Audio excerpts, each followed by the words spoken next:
అందరికీ నమస్కారం అండి. తెలుగులో సి ప్రోగ్రామింగ్ లాంగ్వేజ్ నేర్చుకుంటున్నాం కదా! దీనిలో భాగంగా ఈరోజు మనం యూనరీ ఆపరేటర్స్ గురించి తెలుసుకుందామండి. దీని ముందు వీడియో లెక్చర్‌లో నేను ఆపరేటర్స్ అంటే ఏమిటి? ఆపరేటర్స్‌లో ఎన్ని రకాల ఆపరేటర్స్ ఉన్నాయి? వాటి తాలూకా సింబల్స్ ఏమిటనేది మాత్రమే చెప్పాను. ఈ పర్టిక్యులర్ వీడియోలో వాటి తాలూకా ప్రోగ్రామ్స్ అండి. ఏ ఆపరేటర్స్ ఎలా వాడతాము? సో, మన ప్రోగ్రామ్స్‌లో వాటి తాలూకా ఉపయోగం ఎలా ఉంటుందనేది క్లియర్‌గా చెప్పడం జరుగుతుంది. ఇన్ పర్టిక్యులర్ ఈ వీడియో లెక్చర్‌లో ఓన్లీ యూనరీ ఆపరేటర్స్ గురించి చెప్తున్నానండి. మనకు 2 రకాల యూనరీ ఆపరేటర్స్ ఉన్నాయండి. యూనరీ ఆపరేటర్ అనంగానే మనకు యూనరీ అనంగా ఒక ఆపరెండ్ అన్నమాట. అంటే ఒక సింగిల్ ఆపరెండ్ తీసుకొని పనిచేసేటువంటి ఆపరేటర్స్ ఏవైతే ఉన్నాయో వాటిని యూనరీ ఆపరేటర్స్ అంటారు. అలాంటివి మనకు 2 ఉన్నాయండి. ఒకటేమొచ్చి ప్లస్ ప్లస్ ఆపరేటర్, ఇంకోటేమొచ్చి minus minus operator.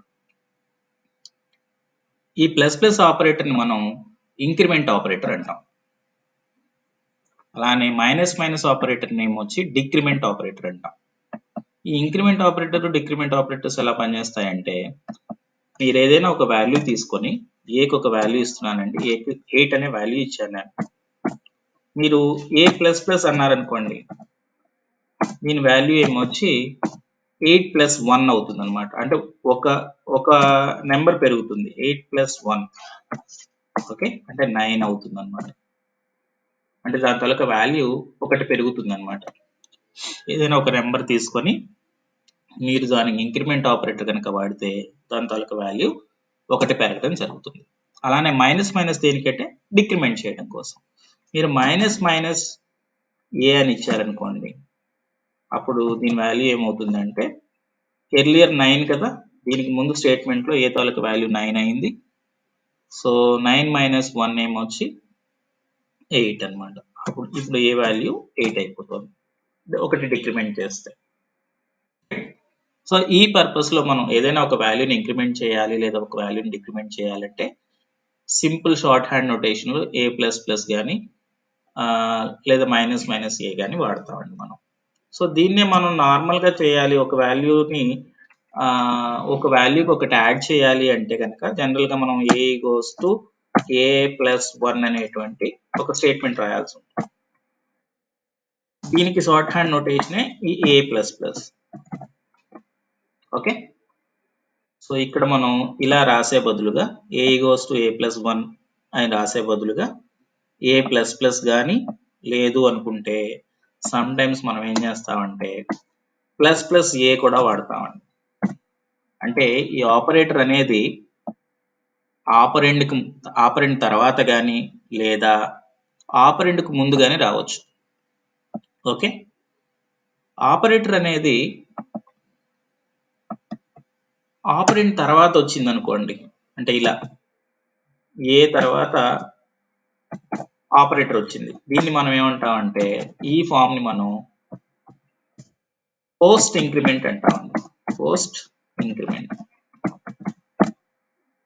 Post increment అంటే ఏమిటి? ముందు ఆపరెండ్ ఉండాలి, అంటే వేరియబుల్ నేమ్ అనేది ముందు ఉండాలి. దాని తర్వాత ఇంక్రిమెంట్ ఆపరేటర్ కనుక ఉంటే దాన్ని పోస్ట్ ఇంక్రిమెంట్ అంటాం. అలా కాకుండా కొన్ని సందర్భాల్లో ఇలా కూడా ఉండొచ్చు. ముందే ఇంక్రిమెంట్ ఆపరేటర్ ఉండి దాని తర్వాత ఆపరెండ్ ఉండొచ్చు. సో ఇలా ఉంటే దీన్ని ప్రీ ఇంక్రిమెంట్ అంటాం. Pre increment. ఇట్లాంటి స్టేట్మెంట్స్ ఎవాల్యుయేట్ అయ్యేటప్పుడు ఈ ప్రీ పోస్ట్ టూ డిఫరెంట్ వేస్లో టూ డిఫరెంట్ వేస్లో ఎవాల్యుయేట్ అవుతాయండి. మీరు పోస్ట్ ఇంక్రిమెంట్ కనుక తీసుకుంటే పోస్ట్ ఇంక్రిమెంట్ అనేది ఎప్పుడు జరుగుతుందంటే ముందు వాల్యూని ఏ యొక్క వాల్యూని ప్రాసెస్ చేసిన తర్వాత ఏ తాలూకా వాల్యూ అనేది మాడిఫై చేయడం జరుగుతుంది. అంటే ఏకి తర్వాత వాల్యూ ఇంక్రిమెంట్ చేయడం జరుగుతుంది పోస్ట్ ఇంక్రిమెంట్లో అయితే. అదే ప్రీ ఇంక్రిమెంట్లో అయితే ముందే ఏని ఇంక్రిమెంట్ చేసి తర్వాత ప్రాసెస్ చేయడం అనేది జరుగుతుంది అనమాట. ఓకే, సో దీన్ని డెమాన్స్ట్రేట్ చేయడం కోసం ఒక చిన్న ప్రోగ్రామ్ రాస్తున్నాను, జస్ట్ ఫాలో అవ్వండి. #include stadio.h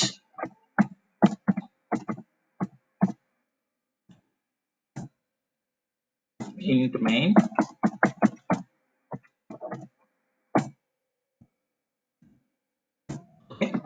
సో ఏ ఒక రెండు వేరియబుల్స్ తీసుకుందాం. int x comma int x equals to 90 and int y equals to, మీరు ఏ టైప్ ఆఫ్ వేరియబుల్స్ అని తీసుకోవచ్చు. జస్ట్ ఫర్ ఇలస్ట్రేషన్ పర్పస్ కోసం నేను ఈ వాల్యూస్ తీసుకుంటున్నాను. అలానే ఈ వేరియబుల్ నేమ్స్ తీసుకున్నాను. మీకు నచ్చిన వేరియబుల్ నేమ్స్ పెట్టుకోవచ్చు, మీకు నచ్చిన వాల్యూస్ ఇవ్వచ్చు. ఓకే, ఇప్పుడు నేనేం చేస్తున్నానంటే x తాలూకా వాల్యూ నేమ్ వచ్చి yకి అసైన్ చేద్దాం అనుకుంటున్నాను. ఓకే, ఎలా అంటే y equals to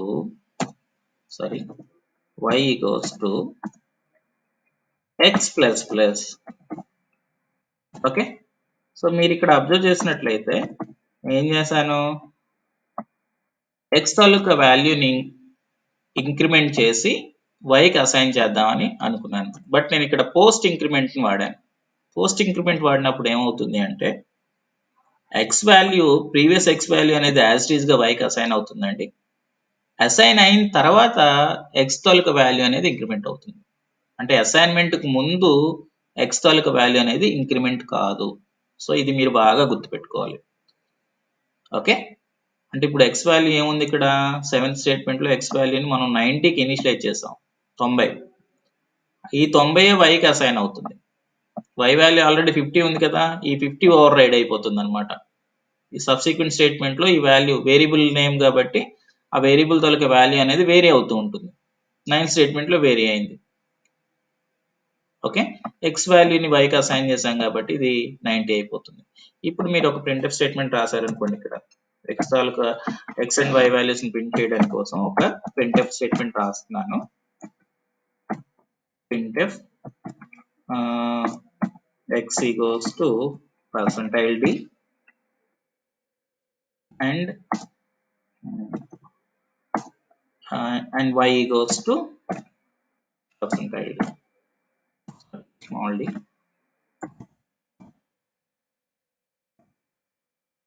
comma x comma y.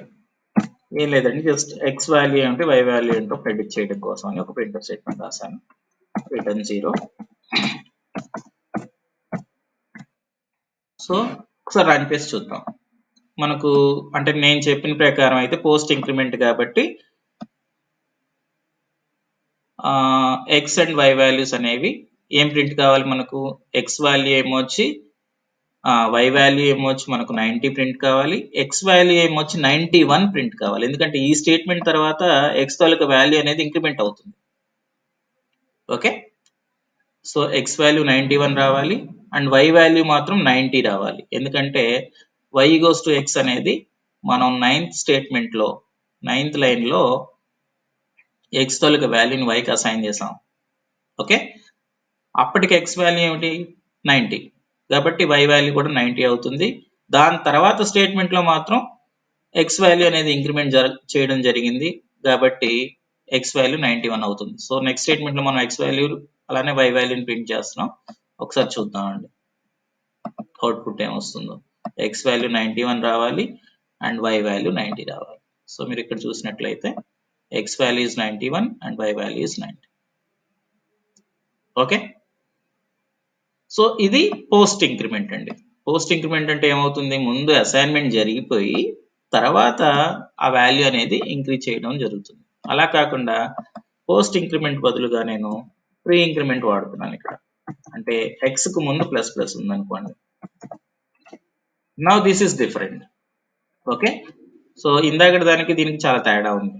దీంట్లో ఏమవుతుందంటే ఇంక్రిమెంట్ జరగడానికి ముందే ఐ మీన్ అసైన్మెంట్ జరగడానికి ముందు ఇంక్రిమెంట్ జరుగుతుందండి. అంటే x వాల్యూ ఇంక్రీజ్ చేసి తర్వాత yకి అసైన్ చేస్తుంది. ఓకే, అంటే x వాల్యూ 90 ఉంది కదా, దాన్ని ప్రీ ఇంక్రిమెంట్ చేస్తే ఏమవుతుంది, 91 అవుతుంది. Okay, that 91 is assign to y అన్నమాట. అంటే ఇప్పుడు x వాల్యూ y వాల్యూ రెండు కూడా 91 అయిపోతాయి. ఓకే, చూడండి, x value 91 and y value 91. Okay, so ఇది the simple difference between minus minus and plus plus అండి. రెండింటికి మధ్య ఉండేటువంటి తేడా ప్లస్ ప్లస్ ఎక్స్ కిను మైనస్ ఎక్స్ ప్లస్ ప్లస్ కి అనమాట. అంటే ప్రీ ఇంక్రిమెంట్ కి పోస్ట్ ఇంక్రిమెంట్ కి ఉండేటువంటి తేడా. సో ఇదే లాజిక్ మీరు post decrement and pre decrement plus minus minus X plus plus X దీనికి కూడా వాడచ్చు.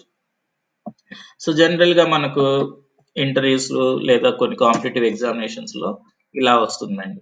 ఇలా అంటే పోస్ట్ ఇంక్రిమెంట్ ప్రీ ఇంక్రిమెంట్ వాడి క్వశ్చన్స్ ఇలా అడుగుతుంటారు అనమాట.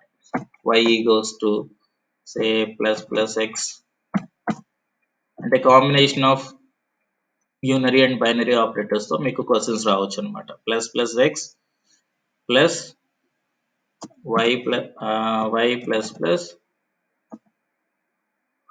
మైనస్ మైనస్ మైనస్ ఎక్స్ ఇలా ఇచ్చారనుకోండి. సో దీని తాలూకా వాల్యూని మీరు ప్రిడిక్ట్ చేయడానికి ప్రయత్నించండి. ఏం కావచ్చు దీని తాలూకా వాల్యూ? దీంట్లో మీరు బాగా ఇంటర్ప్రిట్ చేస్తే, అంటే ఇక్కడ నేను మీ అండర్స్టాండింగ్ కోసం గ్యాప్స్ ఇచ్చాను, బట్ ఇలా ఉంటుంది అనమాట. మీకు ఇచ్చే స్టేట్మెంట్ లో ఇలా ఉండొచ్చు, కంటిన్యూస్ స్టేట్మెంట్ లా ఉండొచ్చు, ఎక్కడ స్పేసెస్ లేకుండా. ఓకే, ఇప్పుడు దీన్ని మనం రైట్ వేలో అండర్స్టాండ్ చేసుకోవాలండి. లేకపోతే ఏమవుతుంది అంటే కన్ఫ్యూజ్ అయిపోతాం, వాల్యూ అనేది కరెక్ట్ గా ప్రెడిక్ట్ చేయలేం అనమాట. ఓకే, ప్లస్ ప్లస్ ఎక్స్ అన్నాం అంటే ఎక్స్ తాలూకు వాల్యూ ప్రీ ఇంక్రిమెంట్ అవ్వాలి. ప్రీ ఇంక్రిమెంట్ అయితే ఏమవుతుంది? 91 అవుతుంది. అంటే ఇక్కడికి 91 అయిపోయింది కదా ఆల్రెడీ, అంటే ఇక్కడ 92 అవుతుంది ఎక్స్ వాల్యూ. 9th స్టేట్మెంట్ లో ఆల్రెడీ ఎక్స్ ని ప్రీ ఇంక్రిమెంట్ చేసాం కాబట్టి ఎక్స్ తాలూకా వాల్యూ అనేది ఈ స్టేట్మెంట్ కి వచ్చేసరికి 91 గా ఉంది. దాన్ని మళ్ళీ మనం ప్రీ ఇంక్రిమెంట్ చేస్తున్నాం కాబట్టి 92 అయిందండి. ఓకే, సో దానికి మనం బైనరీ ఆపరేటర్ వాడాం, ప్లస్ అనే ఆపరేటర్ని వాడి వైని యాడ్ చేస్తున్నాం. What is y? So y's value is now it is 91. Okay, అంటే 92 ప్లస్ 91 అయిందండి ఇక్కడికి. బట్ ఇక్కడ పోస్ట్ ఇంక్రిమెంట్ ఉంది. పోస్ట్ ఇంక్రిమెంట్ ఉంది కాబట్టి y వాల్యూ మనం ఇక్కడ ఇంక్రీజ్ చేయము. అంటే 92 ప్లస్ 91 మైనస్ మైనస్, ఓకే, ఇది బైనరీ ఆపరేటర్ అండి. ఎక్స్ వాల్యూని డిక్రిమెంట్ చేయాలి. ఎక్స్ వాల్యూ ఏముంది? 92 ఉంది కదా, 92ని డిక్రిమెంట్ చేస్తే ఏమవుతుంది? 91. సో మైనస్ 91 అనమాట. 92 ప్లస్ 91 మైనస్ 91. ఓకే, ఇప్పుడు y వాల్యూ ఏమవుతుంది? 92 అవ్వాలి. ఓకే, సో ఒకసారి రన్ చేసి చూద్దాం. రన్ చేసి చూస్తే మీకు తెలుస్తుంది. సో ఇట్లాంటి కాంప్లెక్స్ ఎక్స్ప్రెషన్స్ ఇచ్చినప్పుడు మనం వాటిని ఎవాల్యుయేట్ చేయగలిగి ఉండాలండి. L value required as decrement operant. Okay, so ఇక్కడ మనకి ఏంటంటే మైనస్ వాడాం కదా, మైనస్ వాడినప్పుడు ప్రాపర్ గ్రూపింగ్ అనేది ఉండాలండి. లేకపోతే అది యూనరీ మైనసా లేదా బైనరీ మైనసా అనేది కన్ఫ్యూజ్ అవుతుంది అనమాట. సో అందుకని చెప్పి మనం ఏం చేస్తున్నామంటే minus minus X. Okay, so ఇప్పుడు ఇది రిజాల్వ్ అయింది అనుకుంటున్నాను, చూద్దాం. Okay, X value 91, y value 92, right.